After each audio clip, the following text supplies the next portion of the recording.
Okay, so we're back. So we have just the footer section to go. But before we do that, if you notice the design here has a curved edge. It's a curved edge here, so let's just implement that. So on the testimonial contents, all right, this is where you'd scroll down to radius here and make it a curved edge. That's just it. So yeah, so let's do a walkthrough of our navigator. So we have the page wrapper. This one wraps everything in the entire project. The global styles, this is the nav. This is the nav, obviously. Then the main wrapper, inside of which you have all the sections until you get to the section testimonial. Good. So let's do another section. Let's bring in a div block for the section footer. For this part, I don't even have to bring in a div block, all right, because I'm not going to build the footer from scratch. So what I'm basically going to do is I'll just go onto my ad, then I'll scroll down to where we have where is it, footer.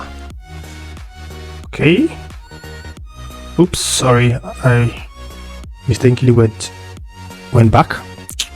It's crazy. Okay, let's do this again. Waiting for it to load. Okay, scroll down to the last. Oh well, I can just search for footer from here. Search for footer, then you see footer dark. All right, there's footer lights, but then footer dark is what I'm looking for. Okay, so here we have it. Maybe not this footer. Let's use the footer light. Let's use the footer light, which means, okay, this is footer lights. Let's use the first one. Okay, so let's use the first one. So we have the footer dark. You just have to I know footer dark comes, the native webflow footer comes with its own, pixels and everything. I'll just leave it like this, but you might want to change all of this to rems, and you want to, take away their container and use your own container large. So these are the little changes you want to do.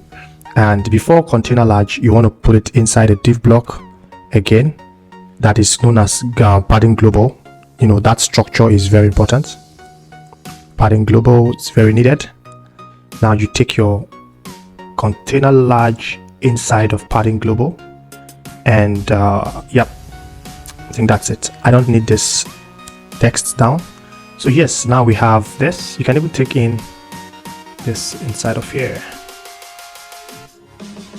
Okay, so we have the footer, padding global, container large, then everything about the footer.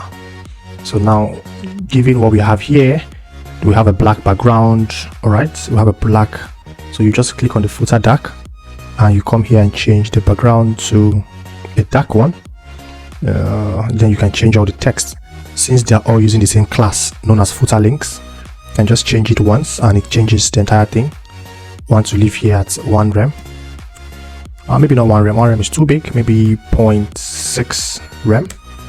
Oops, too small. 0.9 rem. Okay. And this height here would just be 1 point. Okay. Okay, what else? This one too, the small title, you want to make it white so it affects everybody, and you leave it at 0.8 rem. Okay, what else? So we have here links, support, and legal. You can just change this one here to links. Change this here to support, and change this last one here to legal. Then the company logo obviously will be here, just as we have here. I'm not going to build it out completely, but then you get the idea.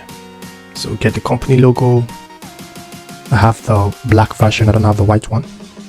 I might as well just download it from here, but you get the point. So all these home features, about, contact us, these are just can just substitute with all of this.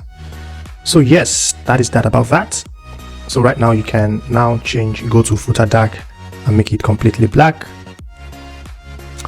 I would need to get the white version of the logo, so I'll just come here and download it from here, scroll down, export maybe as an SVG file, then go to webflow, and now we can change that to the white version. All right, that is done. Oops, what did I just do? Okay, good. So now we have that. So that's pretty much it. We have the entire page fully built out. Let's see if I can increase. The footer has a much more longer height, so I might want to, you know, give it a more reasonable height, say maybe 4M here. Sorry, 4M. Okay, maybe something like this. Also for this, you'd want to like edit the grid and say 4M and 4M 2. Okay, what else do we need to do? That's pretty much it. So yeah, so this is what we have so far.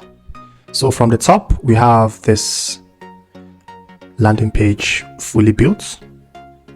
So in the next tutorial, I'll just try to add some slight, you know, interactions, like when you hover on this and when you hover on all of this, you know, add some slight interactions, you know, then we'll do a little bit of animations.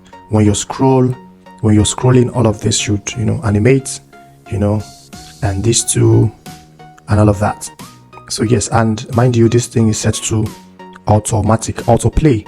So even without clicking, it auto scrolls by itself. So yeah, what else? And the footer. So we've done a completely perfect job. I'll take our time also to make a video on how to make it responsive, because right now it is not responsive, right? It's just here and there. See how it is? It's not looking good. But yes, that's something we'll also have to talk about on a different class. See you guys.